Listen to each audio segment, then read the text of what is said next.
la tarde del 23 de abril de 1989.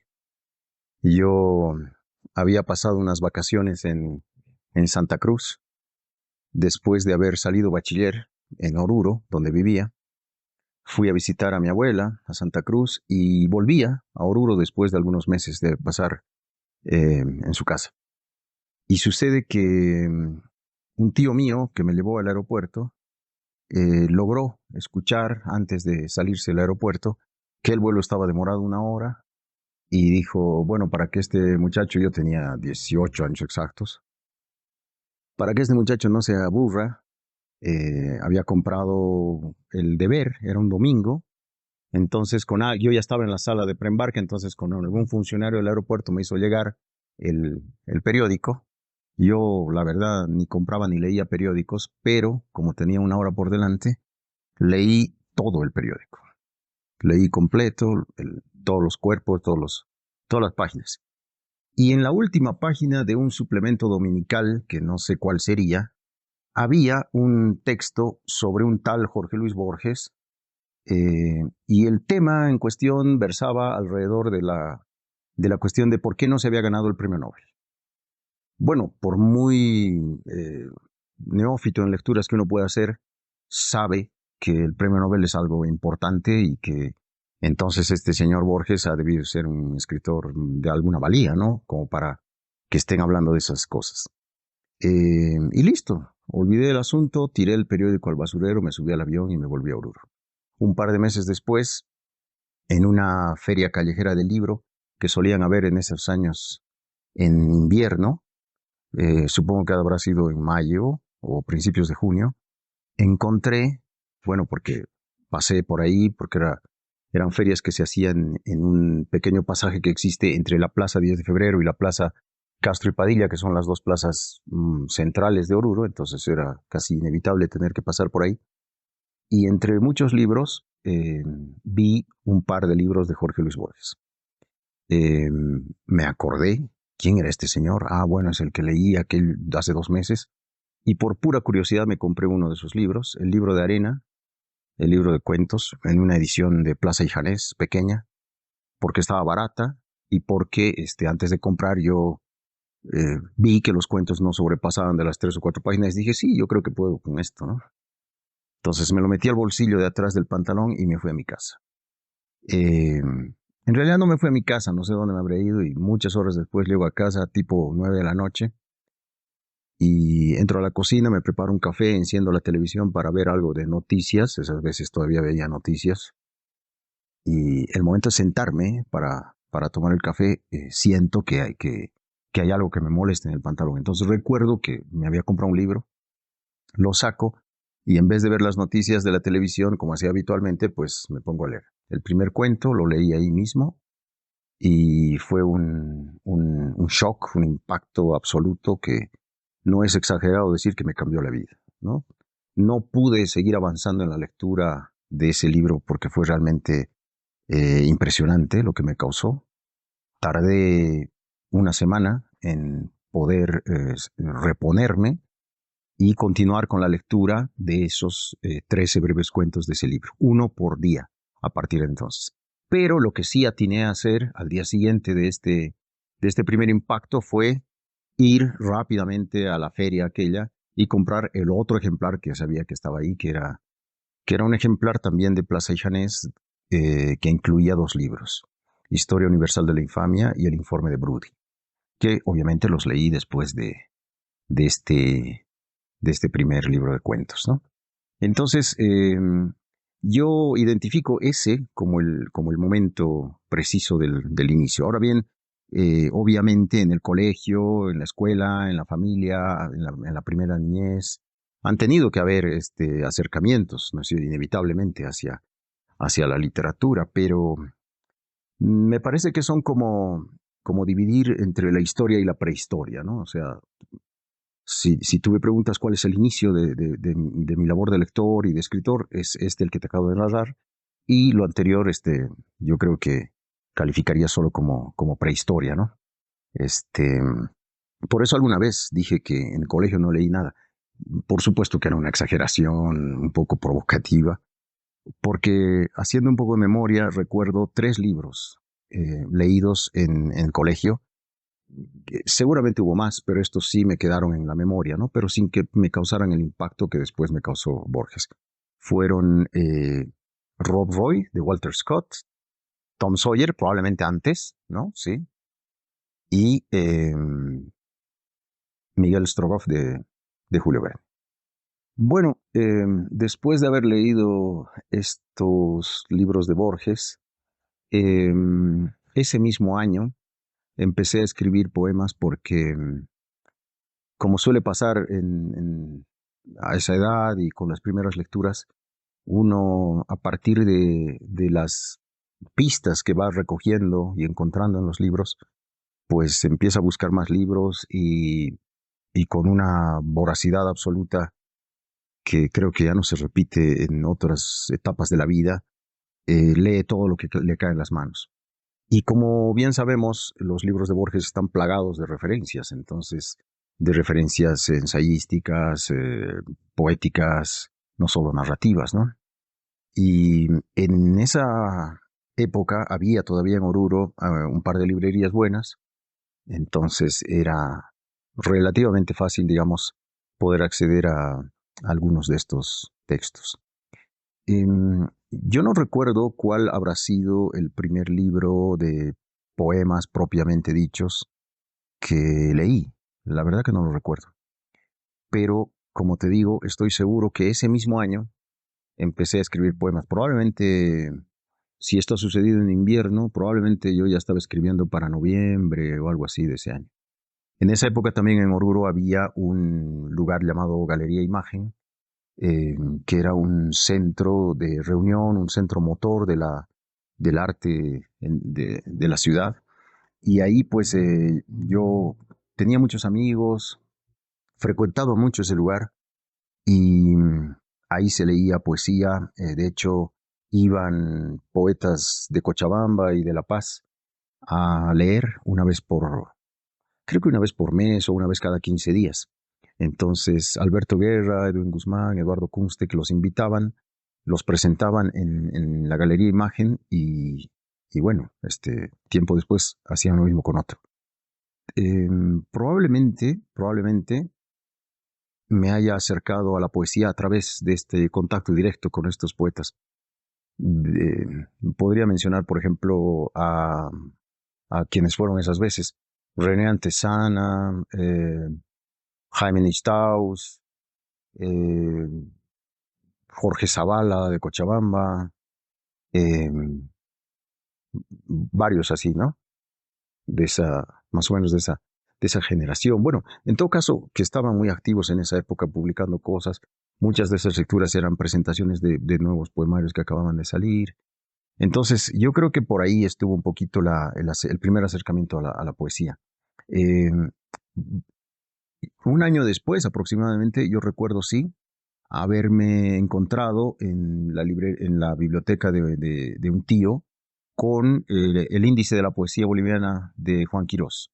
La primera edición, que creo que es del 64, y, y bueno, ese libro sí lo leí y ese fue el primer mapa que tuve a mi disposición para poder, digamos, un poquito tener una mirada más abarcadora y tratar de entender la poesía boliviana. Luego, tal vez un par de años después, pude comprar la segunda edición, que es del 83, y es un libro que conservo todavía y alguna vez fragmentariamente releo, ¿no?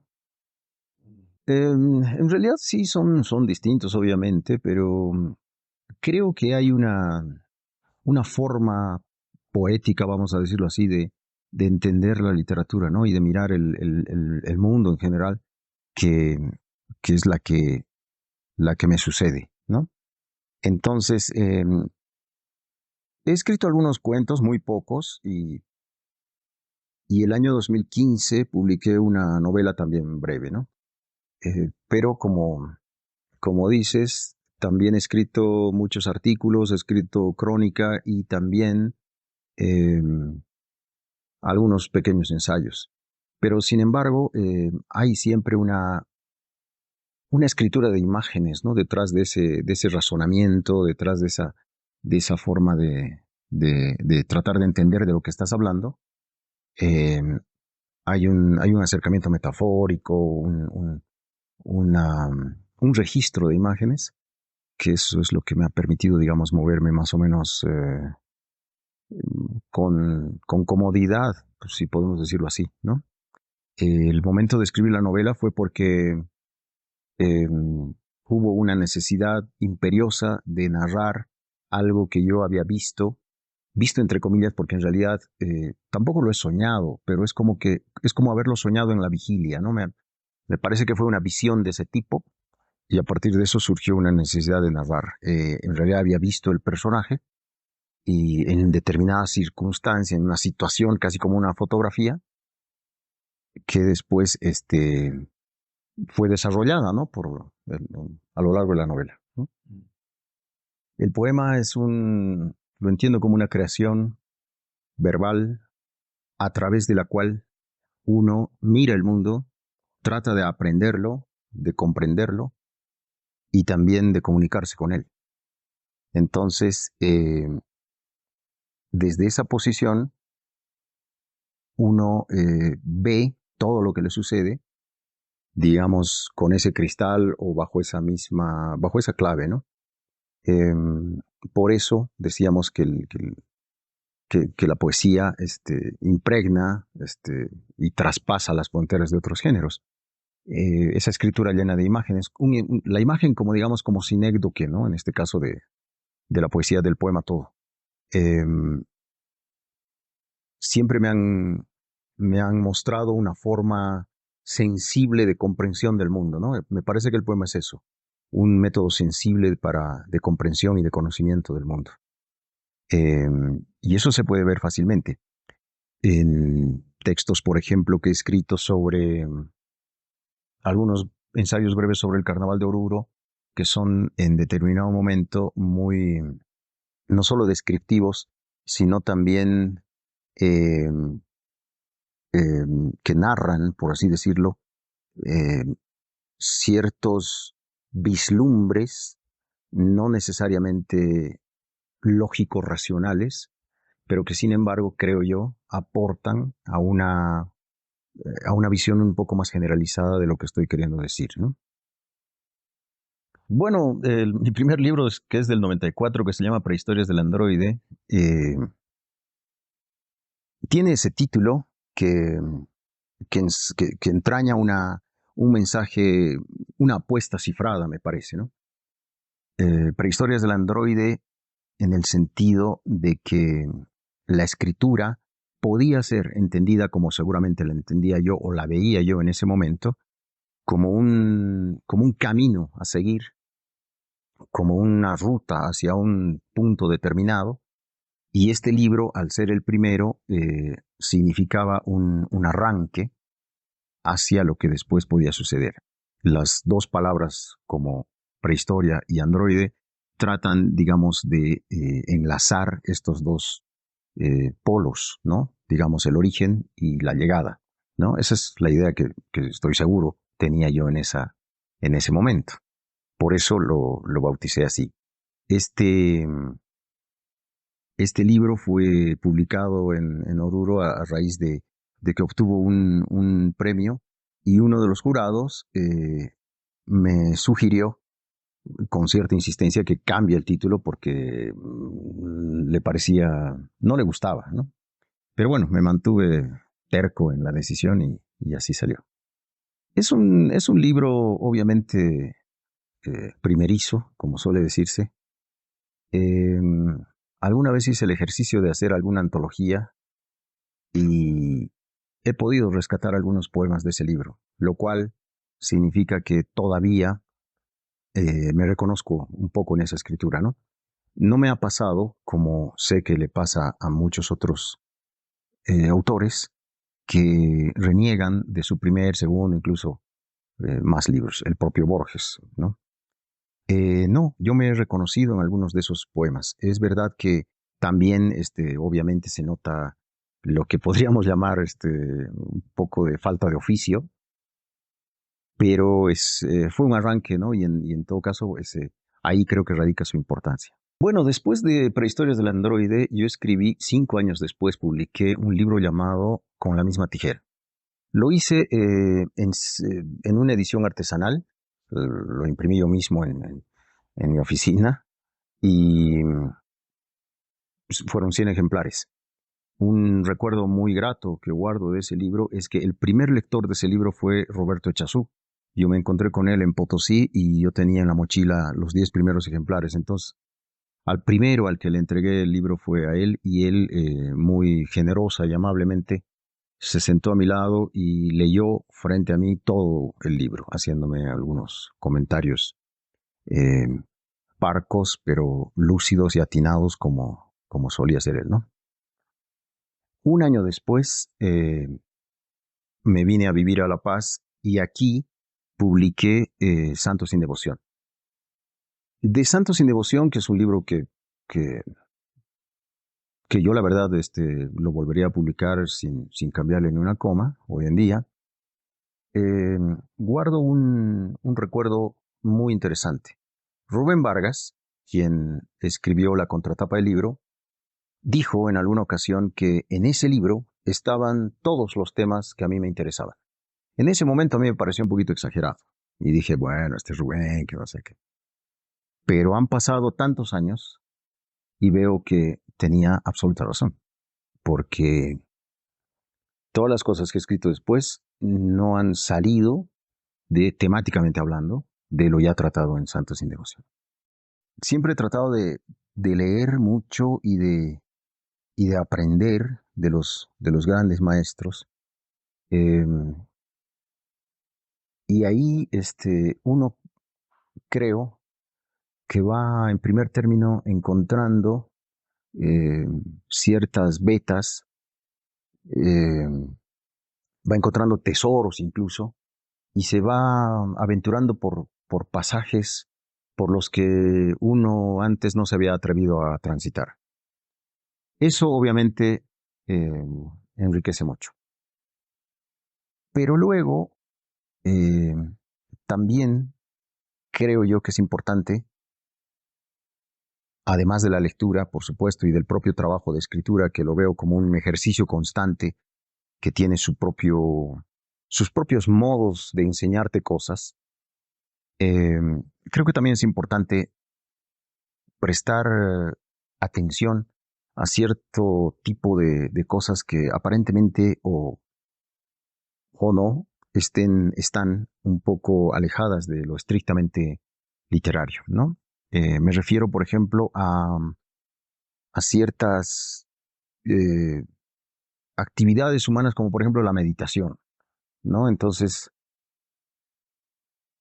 si uno practica eh, la meditación entendida como una terapia, es decir, en el sentido un poco oriental del término, se va dando cuenta, va descubriendo como el reverso de una moneda, va descubriendo las cosas que uno no es. Si con la lectura uno va descubriendo las cosas que, que es y que quiere ser, y va enriqueciendo precisamente lo que es y lo que quiere ser, cierto tipo de meditación puede llevarte a despojarte de eso un poco y a entender lo que tú no eres, ¿no? Es decir, a ver la cosa como te digo, como el reverso como la otra cara de algo que sería lo que estás buscando, ¿no? Manual de Contemplación se llama, una antología que hice yo mismo, una antología personal, porque, porque la contemplación también es un ejercicio espiritual, ¿no? Entonces, y quizás sea un ejercicio donde se complementa, ¿no? La mirada occidental del mundo con la mirada oriental. Hay un tipo de contemplación como una bisagra, como una, como algo que los junta, ¿no? Entonces, yo creo que por ahí, o me gustaría que por ahí vaya la cosa, ¿no? El premio Yolanda Bedregal lo obtuve el año 2006 con el libro Pequeña Librería de Viejo.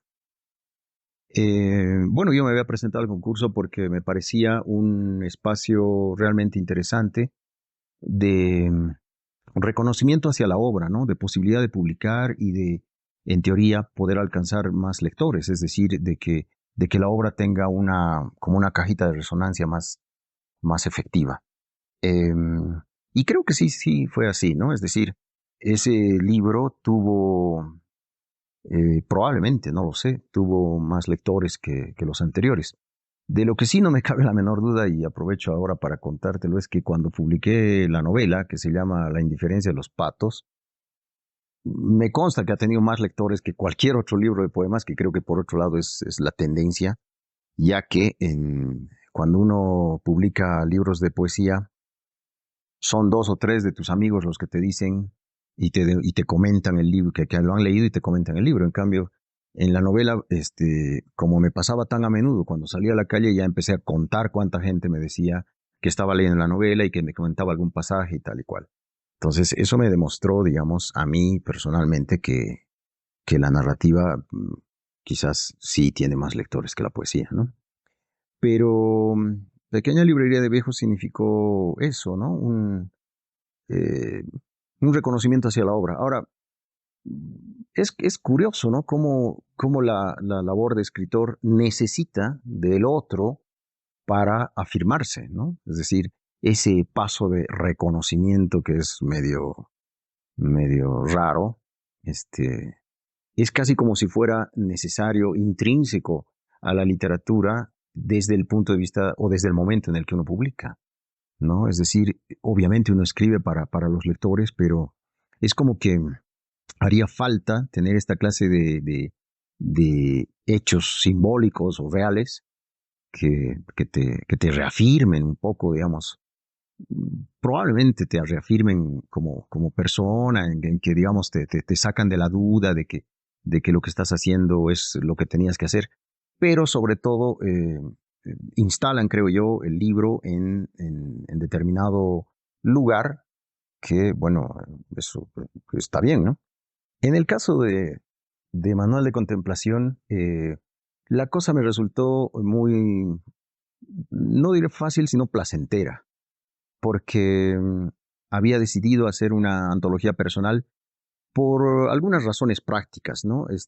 Había empezado a participar en algunos festivales y qué sé yo, probablemente ya no tenía ejemplares de mis anteriores libros o algo, o todo, una conjunción de todo eso, de tal manera que necesitaba un libro, ¿no? Para, digamos, poderlo trajinar, por así decirlo. Y la labor de autoantologarse, pues resultó bastante divertida. Y lo que primó fue obviamente el gusto y la predisposición del momento. La he debido hacer bastante rápido, seguramente en una semana o menos, en que me puse a releer los anteriores poemarios e iba eligiendo aquellos que en aquel momento me parecía que que me llenaban plenamente, ¿no? Lo que sí pasó es que yo había estado como eh, practicando un método de selección de poemas desde el primer libro para tratar de responderme a una pregunta inicial que me había hecho. ¿Cómo se ordenan los poemas dentro de un poemario? ¿Por qué uno va detrás del otro? Si además estos fueron escritos individualmente en distintos momentos con distintas aspiraciones, pretensiones, etcétera, ¿no? Es decir, cada uno cargaba su propia, su propio momento, su propia historia, su propia emoción. ¿Y cómo hace uno para ordenarlos? Esa pregunta que estuvo latente desde mi primer libro, también la pude responder o ensayar alguna respuesta al armar Manual de Contemplación. Y al terminar la selección y el orden, eh, porque a diferencia de otras antologías, no respeta el orden previamente que ya traían los libros anteriores, ¿no? Sino que hice un cambio radical. Me percaté de que a la antología le faltaba algo, le faltaba la nota final, le faltaba un poema. Y ese momento, ahí sobre la mesa, escribí el último poema de esa antología, que obviamente salió publicado por primera vez ahí, ¿no? Y que se llama precisamente Poema Final para una antología. Bueno, quizás lo lo que yo estaba buscando, lo que me impulsó a estructurar, a armar el libro para alguna vez cuando oscurece, fue que desde hacía tiempo yo también trataba de explorar distintos caminos de expresión, ¿no? Eh, si bien podemos decir que los 3 primeros libros son eh, reuniones de poemas, a partir de entonces me puse a explorar otro tipo de maneras de decir. Después de Santos sin Devoción escribí un libro que consta de un solo poema largo, que se llama Y allá en lo alto un pedazo de cielo, y a continuación de ese libro publiqué uno que se llama Extramuros, que es, digamos, lo contrario, es decir, apunta en una dirección contraria. Son poemas brevísimos, de muy pocas palabras, tantas que no tienen título, son apenas numerados, y tanto es así que en determinado momento eh, el poema alcanza la más alta pretensión, que es el silencio, y hay una página en blanco porque creo yo que, que lo que estaba diciendo me llevaba a ese momento de silencio, ¿no? Después obviamente se vuelve a hablar y se vuelve a escribir. Entonces, un poquito en esa línea de ir explorando nuevas formas de expresión, escribí también este último libro donde hay poemas propiamente dichos, pero también hay un diálogo, creo, y una interrelación entre escritura poética y, por ejemplo, notas al pie de página, eh, que en algunos casos eh, dialogan o complementan lo dicho en el poema, y en otros más bien abren otras posibilidades que el poema, porque sentía que el poema no había agotado todos los caminos posibles que ese ámbito de escritura tenía en potencia, ¿no? Entonces, yo creo que es un poco así. De hecho, eh, en lo que escribo habitualmente, trato siempre de explorar otras maneras de, de decir, aunque a veces, claro, uno cae a una vieja fórmula y escribe un poema como ya lo ha hecho antes, digamos, ¿no? Yo entiendo la práctica poética como una manera de habitar el mundo, de vivir, ¿no? Es decir, es una, es una impronta que hace que tú estés en el mundo de una determinada manera. Y eso es algo que no solamente se reflexiona, se medita, se piensa, se trata de entender, sino también es algo que se siente profundamente, ¿no? Y eso condiciona en el mejor sentido del término tu modo de actuar y de relacionarte con las personas y con tu entorno, ¿no? Con el mundo en general. Así que eso es lo que a mí me pasa y, y me pasa también cuando leo mi propia obra, ¿no? No solo, digamos, la obra de otras personas. Eh, en ese sentido yo soy muy, digamos, lo deben ser todos seguramente, muy exigente y no publico algo que creo que, digamos, está un poco en agraz, como diría el soldado Terán, ¿no? Cuando hicimos Cambio Climático con Jessica Freudenthal y Juan Carlos Ramiro Quiroga, el año 2011, me parece, no, el 2009 creo que fue, la hicimos porque vimos que era un momento como muy importante, o casi de inflexión en lo que íbamos leyendo y lo que íbamos viendo que iba sucediendo en la poesía boliviana, vamos a decirlo así, ¿no? Es decir, escrita en Bolivia por personas que habitaban en ese momento en estas ciudades. Y a partir de eso, que fue una experiencia muy rica, me parece, para nosotros, más allá de los resultados que haya podido tener el producto en sí, volví a hacer antologías, como tú mencionas, en 2 ocasiones más. Una de la poesía orureña o de poesía escrita por poetas nacidos en Oruro, ¿no? Esa fue la determinación editorial puntual. Y ahí, bueno, fue una ocasión, digamos, inmejorable, para repasar, revisar o estudiar con mayor profundidad ciertos momentos de la poesía escrita por orureños. Otro, otro criterio editorial fue que tenían que ser del siglo XX, así que en ese marco se adscribí esta selección, ¿no? Me di cuenta de que en Oruro hay y hubo siempre muchos poetas, tanto es así que al final de la presentación menciono, creo que fácilmente 12 o 15 nombres que bien podían haber entrado en esa selección, pero que bueno, por razones de espacio ya no entraron. Y la última antología que hice junto con Timo Berger, un poeta alemán, fue El contagio del fuego, una antología bilingüe que se publicó gracias al apoyo del Goethe Institut aquí en La Paz el año 2018. Ahí hicimos una muestra de algo de lo que se estaba escribiendo en nuestro país y también en Alemania en ese momento. Del lado boliviano, bueno, de ambos lados son 6 poetas, y del lado boliviano están eh, Rodolfo Ortiz, Sergio Gareca, Marcia Mogro, C. Mendizábal, Emma Villazón y Jaime Tabor. Entonces, yo quedé muy satisfecho con ese trabajo porque realmente la poética de estos 6 poetas es, desde mi punto de vista, de primerísimo nivel y quizás fue la antología con la que más contento estuve. Bueno, si bien yo nací en Santa Cruz, no viví nunca en esa ciudad. Viví siempre en Oruro porque la familia de mi madre, mi rama materna, vivía allá.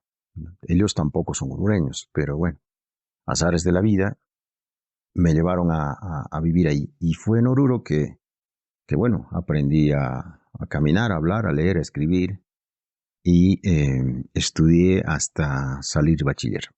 Después, bueno, ya me vine a La Paz. Sin embargo, tengo un libro sobre el Carnaval de Oruro, publicado el 2014-15 me parece, que son pequeños ensayos y algunos artículos que tratan de, digamos, abordar o entender un poquito este fenómeno complejo que es el carnaval desde distintos puntos o de acercamiento, ¿no? Entonces me ocupo un poco de la labor de los bordadores, de la labor de los careteros, de la historia de algunas bandas y de algunos otros momentos del desarrollo de 2 morenadas, precisamente, ¿no? La morenada central fundada por la comunidad Cocani y la morenada zona norte, que es la más antigua de Oruro. Entonces, por eso yo suelo decir, si medio en serio, medio en broma, que siempre voy al Carnaval de Oruro porque mis intereses son teóricos y prácticos, ¿no?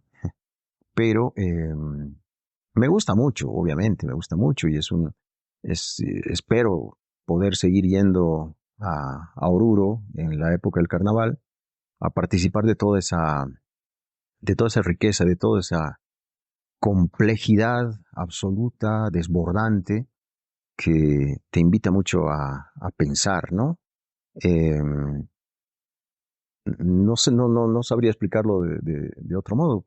Eh, el hecho de haber vivido siempre en Oruro, yo creo que ha hecho que el carnaval se internalice de un modo muy profundo en mi ser, ya que cuando yo era niño vivía en una casa por la que pasaba el carnaval, así que yo desde mis primeros recuerdos pues veo diablos y morenos bailando, ¿no? Yo bailé en estas 2 morenadas que he mencionado, sí, he bailado 7 años en la de los Cocanis y apenas un año en la zona norte, espero volver y también quisiera algún rato bailar de diablo, obviamente. En el libro que menciono, que se llama Hibridismos, Vislumbres del Carnaval de Oruro, hay un texto sobre, que es un relato sobre la historia de la banda Intercontinental Popó.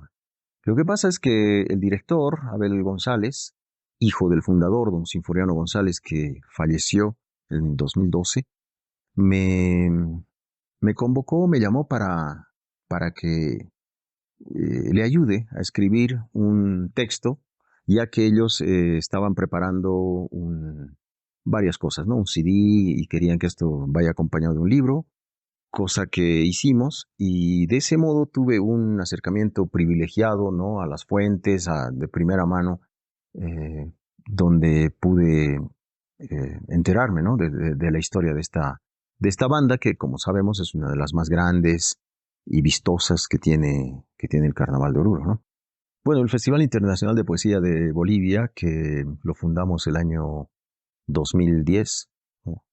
Entre Edwin Guzmán, Renan Tesana, eh, Rubén Vargas y yo, se realizó tanto el 2010 como el 2011, pero pronto nos dimos cuenta de que la gestión para conseguir recursos para su realización era muy demandante. Y bueno, cada uno de nosotros estaba en otras cosas, tenía que dedicarse al trabajo diario, entonces no hubo posibilidades de mantenerlo anualmente. Hubo una pausa, me parece que de 3 años, y después decidimos hacerlo cada 2 años. Este año nos tocaría hacer una nueva versión y en el camino, bueno, sabemos del pronto, de la temprana desaparición de Rubén, eh, y que René también se fue a vivir a Europa, etcétera. Ahora el equipo está formado por Edwin Guzmán y Sergio Gareca, y somos los tres los que lo hacemos. Pero siempre hemos contado con la ayuda de otras personas, ¿no? Yo asistí al Festival de Poesía de Medellín el año 2008 y fue ahí que Fernando Rendón, el director, me dijo que en Bolivia no había un Festival Internacional de Poesía y que debería haber y que sea yo quien lo organice. Yo al principio me resistí porque le dije es una tarea titánica e ingrata, pero él insistió a lo largo de los días del festival y faltando poco para la clausura, dio la estocada final que terminó por convencerme, munido de un argumento irrefutable. Me invitó 2 botellas de aguardiente y claro, al final de ambas ya empezó a organizarse el festival. Así fue. Yo veo que en Bolivia se escribe mucho, se publica también mucho, lo cual me parece saludable, bueno. Hay, Han vuelto a haber lecturas, grupos, hay talleres, hay festivales, hay mucha actividad en torno a la poesía. Hay también muchos poetas y muy buenos que siguen felizmente produciendo. Eh, y también hay muchos poetas que son cada vez más leídos fuera de nuestras fronteras. Los poetas, hay un puñado de poetas bolivianos que participamos en eventos en el extranjero con regularidad. Es decir, yo creo que cada año si antes había 1 o 2, ahora hay muchos poetas bolivianos que son invitados a festivales en distintos países. Todo eso me parece saludable, me parece bueno, y a la hora digamos, de optar por preferencias o cosas así, pues es cada lector quien elige lo que más le guste, le llega, ¿no? Lamentablemente, yo no puedo, por muchas razones, como por ejemplo, que los libros publicados por pequeñas editoriales no circulan mucho, yo lamentablemente no puedo seguirle el paso a lo que está pasando. Yo he tratado siempre de estar al día y de leer todo lo que los compañeros han escrito y escriben, pero desde hace algunos años, quizás un poco antes de la pandemia, se me ha vuelto muy difícil. Y hay muchas cosas que no he podido leer hasta ahora, ¿no? Lo lamento, claro, porque sé que hay cosas que me interesan y que me gustaría leer más. En todo caso, es toda una labor, ¿no? Buscar, moverse, llamar a un amigo, pedir y hacer intercambios, ir al correo, a la flota, etcétera, ¿no? Pero bueno, ahí estamos en ese empeño. Así que me parece que todo va muy bien. Es decir, la escritura es una labor absolutamente solitaria, y es ahí donde se juegan las cosas importantes y la lucha por tensar el lenguaje y todo eso, pero el resto, todo bien. Yo creo que en el caso de nuestro, que compartimos la lengua entre tantos países de este continente, no hay tanta diferencia entre un autor nacido en Bolivia con un autor nacido en algún otro país de habla hispana, ¿no? Eh, Ahí creo que se diluyen un poco las, eh, las diferencias, pero es cierto, claro, que hay también improntas, depende de cada quien y del estilo y de lo que dice, ¿no? Eh, que marcan, ¿no? Ciertos y delatan cierta pertenencia a territorios específicos. Eh, Eso, por un lado. Por otro lado, más que literaturas nacionales, pues sí, yo siempre he creído que hay una literatura eh, del idioma, ¿no? Entonces, eh, podríamos, digamos, por comodidad o por fines prácticos hablar de poesía boliviana, pero nada más, digamos, con fines un poquito eh, quizás divulgadores o, o formativos, no sé, ¿no? Para organizar un poco la cosa y tratar de, digamos, estudiar algo, ¿no? Pero más allá de eso, creo que ese concepto no tiene un asidero más profundo, ¿no?